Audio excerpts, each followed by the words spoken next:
And I would like to talk about a little bit about the wine itself. We had the opportunity to have a huge tasting. I think it was 45 vintage or something like No, that. it was.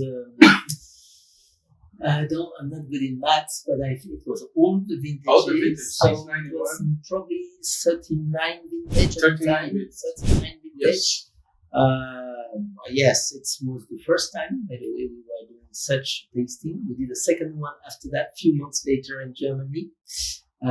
With the new vintage. So with the new vintage. So they had more. Yeah, they had more. But the first But one we was did made first, here. yes. Here. I tell you, it was impressive for me, the consistency. Of course, you have Opus One is different. It represents a lot the vintage. Yeah. You feel the vintage in each bottle, in each year. I think there are two things. When it was at the time, Tim Mondavi and Patrick Léon, most of the time from the Tournament side, Lucien Ciano just at the beginning, they really were making wine with a Bordeaux style. And I think it was maybe Tim Mondavi was pushing to get this freedom to make a little bit more Bordeaux style.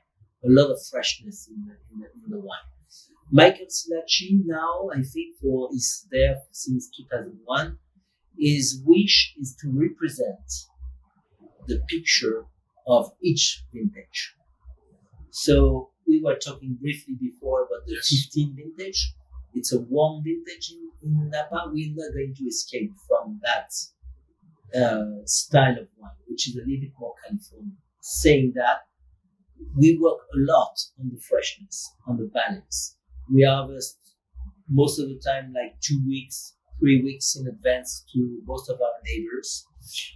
We do the harvest by night. I didn't know that. Yes, we do between 3 o'clock. Now a lot of people come to this way, but we do from, I don't know when we started, a long time ago. We do the harvest between 3 o'clock to 7 o'clock roughly in the morning. Okay. Then we bring little by little the grapes in the cellar.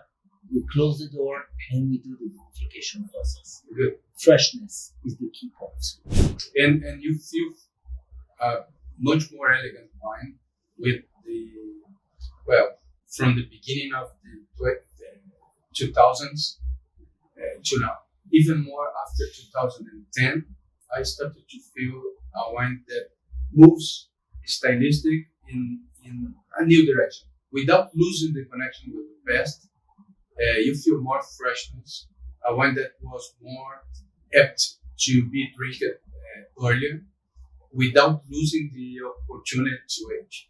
This is and you see this also by the alcohol level that dropped half a point during this time. But I didn't test the wine 20 years ago when they were released, so I cannot compare how it was at the time. What I can tell you today is there is a wish to keep that balance all the time. And when we do the tasting, we've got an 18 bottle today.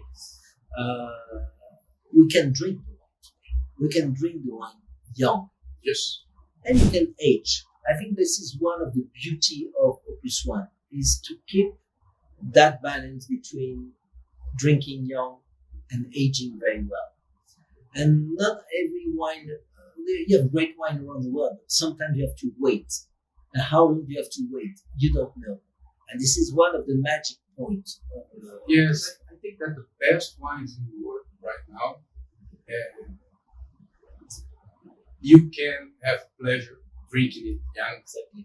And you know that you are going to have even more pleasure if you have the patience and the opportunity to give it. It's always good to wait. Yes. To be clear. I think we enjoy a lot, but frankly speaking, we have to wait a little bit. How long do you think that you should age Opus One before reaching this EPS? I think in the past, we would have said 20, 30 years. I think 10 years is perfect.